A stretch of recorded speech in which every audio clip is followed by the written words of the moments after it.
sustainable economy that feeds every citizen. And that was something that when I was growing up, I was very inspired by. Um, I always had a sense that it's important to participate. It's just that I wasn't always sure exactly how. I was very satisfied when I was a union organizer that I am participating, that my voice is contributing to this larger conversation, this larger social cause. I want to be one of the crowd. I don't want to be outside the crowd. I mean, personally, like my interior life is one of being outside of people and observing.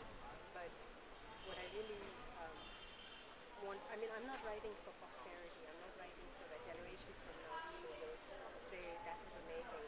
I don't think they will, and I don't care if they don't. I'm writing to be part of today's conversation. And sitting at home and raising children is one way you participate because your children embody the things you teach them and they become citizens of the world eventually. Some seed of who you are is carried forth, right? Is that also why you went to a number of different projections? Yes, Yeah. yes. You deliberately chose those or?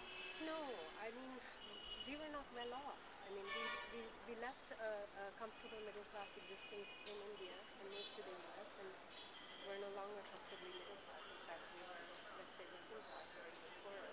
That's not something most people who leave India want to talk about. I mean, our sense of what an NRI is completely skewed by A, Bollywood's presentation of it, B, our own unwillingness to listen to the stories of our brothers and sisters in other countries. We don't want to hear that it's difficult or those remittances they send home come at the expense of a family life, come at the expense of whole marriages and the ability to parent your own children because you leave your children and you leave your partner and you go live somewhere and you live with, if you're a man, you're living in an apartment with 3 or 4 other people and cooking these tasty meals and then going out and working all day. I lived on the what they call the left coast, the west coast of the United States in Los Angeles, which is a relatively affluent section of the Indian community lives there. And when I was in college, I went to New York for my first ever New York visit. I could have walked all up and down these cold, miserable streets. I mean, as much as I say we were working class people in Los Angeles, we didn't, you know, we didn't suffer deprivations on the kind of scale I saw happening to the working poor Indians who work in the East Coast. There's a considerable population of cab drivers and street sweepers and subway cleaners who are Indians who have left India. Now, in my own country, I probably noticed them and thought about it, but seeing them in a foreign setting, I really thought about them, really felt something. I felt like a piece of me was. I remember the first time I flew back. I was again in high school a few years after I left India and lived in the United States. I flew back for my first visit. I flew back alone. I had a fellowship to do some studies here. And on the plane, as we prepared to land, in those days, the flights were like 36 hours, and you sat in Bahrain for 4 or 6 hours before you boarded the next flight. Finally, at the end of this very long haul, I went from LA to New York to the east to Delhi. I knew a bunch of the people on the plane, fellow travelers, Indians, returning home, mostly men in India. Youngish, like, older than me, but youngish men. So all of them married, having left their families and going back after 2 years or years. And I hadn't realized till it was time to land and the flight attendant came by with the disembarkation card that we fill out. But they couldn't read and write. And a few forms by my seat and people waited in front for me to, fill out their cards for me. It was just absolutely heartbreaking. And I have a real sense of what it is to be a foreigner. Probably I have more of a sense of what it is to be a foreigner than I do a sense of what it is to be comfortable in one's home. Because even when I come home,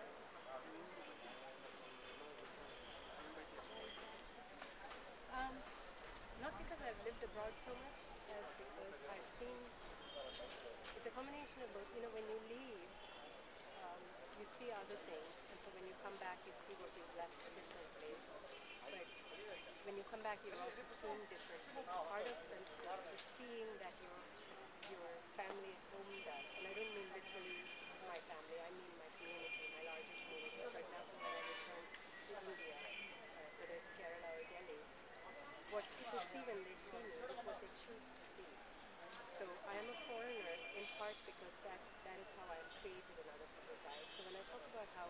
we don't really want to hear the NRI experience. We want it to be Shah Rukh Khan sitting in his sidewalk cafe, sipping wine with what's her name, that little one, Rani Mukherjee. You know, Yes. we want them to be happy, and then we want them to get cancer, and then we want them to be in a hospital in New York where all the white doctors speak Hindi. It's so very comfortable to have cancer when you're extremely wealthy and have the insurance, and when you don't have to try to labor through forms that you are illiterate and wrong sign, and you don't have to um, try to make your doctor understand you, and you don't have to struggle to pay your bills. I mean, not sometimes most comfortable, but you get what I'm saying. But probably the greatest discomfort is if you are someone who has lived the life of a foreigner and a stranger, and then when you come home and your family or your community says to you, we don't want to hear about that. We want you to tell us that it's all,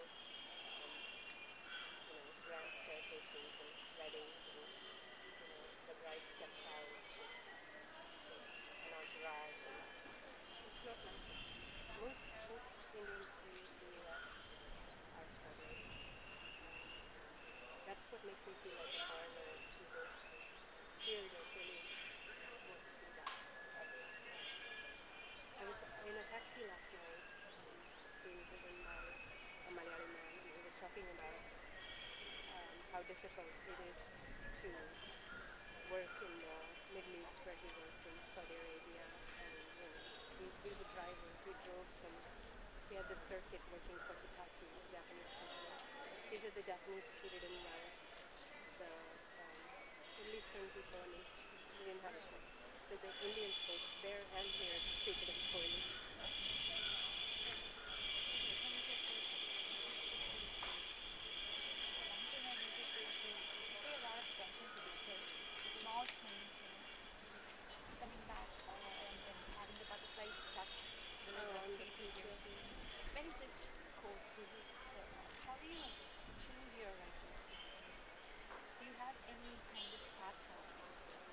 Um, I think most writers have a voice that they're driven by, which is their own. I would suppose most human beings have a voice they're driven by, and it's the voice inside your head that you talk to and that talks back to you. It's introspection.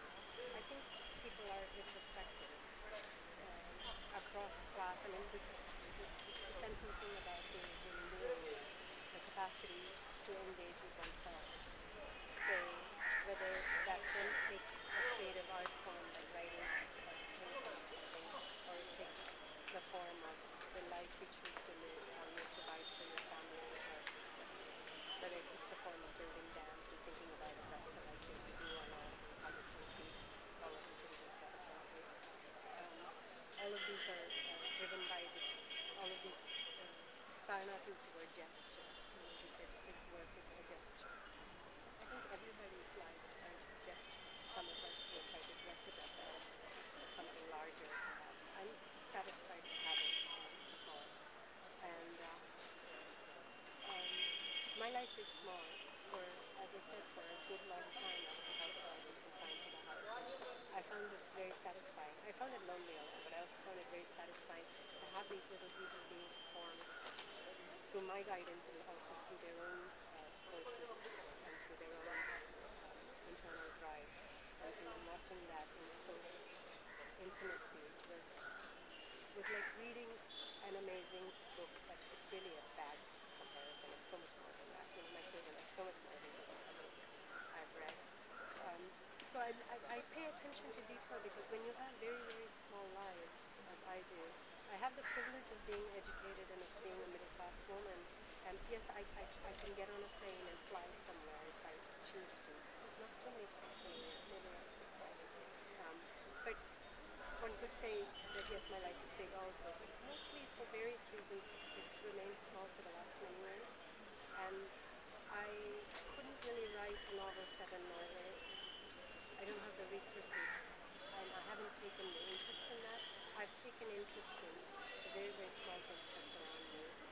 So part of having a small radius is maybe something that drives one to mine it all that much harder for what's there. And you can't just, I couldn't just look around me and say, oh, there's nothing here. I wish I was in Norway, because I would have resulted in an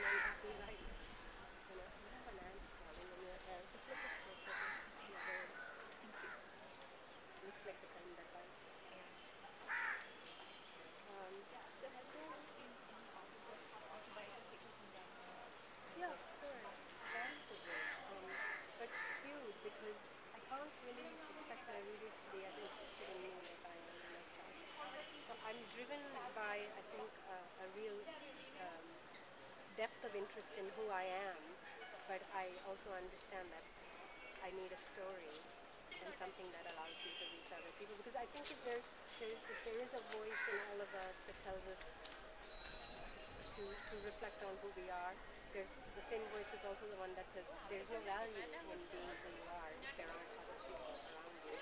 So simultaneously, human beings are thinkers and introspective and also social beings. We need other people. In the void of no society, a deep sense of self cannot exist. I mean, because we exist in relation to people. So I don't think I can really rank up about it. I haven't had the kind of life that will be interesting to other people. But because I start from myself is very not so much in plot as as people have said, so many of the stories have children or children's voices, or oh yeah, I have 3 children. I've spent 10 years staring at them. Well, the oldest is 13 now, so that's what I mean about it. That's not my children in the stories, but it's my observation of childhood. So this is the wonderful thing about having children and being a parent. Some people say you appreciate your parents better once you become a parent. So actually, yes, that too, but I appreciate my childhood better. Because seeing my children, I see myself all over again. And I remember things about my childhood, and they acquire a different meaning in the context of the world that I know now. So when you're small, every room you enter is large. And you look at people's knees, not their faces. And then when you're an adult, you forget that perspective. So you become a parent, and then you see your child staring at your knee, and you think, oh, he's staring back. And that was an interesting perspective. And you overhear things as a child that you don't understand when you're a child, and you make magic out of it. You make some stories that are strange and skewed. And when you become an adult, if you have a chance to revisit that memory, you understand it in a whole new way. So I think it's something scandalous. I didn't even know. All those code language conversations that you overhear. About your next novel, set in Kerala. Half of it is set in Kerala. It's the story of a woman who relinquishes her child. Full-fledged novel. It's a novel. It should be out in about a year. It hasn't found a publisher yet, but it's been written. It's completed. Yes, and it's being shown to publishers by my agent. So what made you choose Kerala? You can't really write without curiosity because it's too taxing, and I mean it'd be boring if you weren't interested. In other words, if you don't find your own material interesting, no one else will. So I'm interested in Kerala. I'm interested in how this society works because aside from the 2 or 3 other societies I've lived in, this one is the one I know the most about. And of all the societies I've lived in, this is the one I know the least about. So I want to know it. So writing for me is an act of trying to know something I don't already know. I don't write to tell you what I know. I write to take my reader along with me on a quest. So the answers are not there, as I said.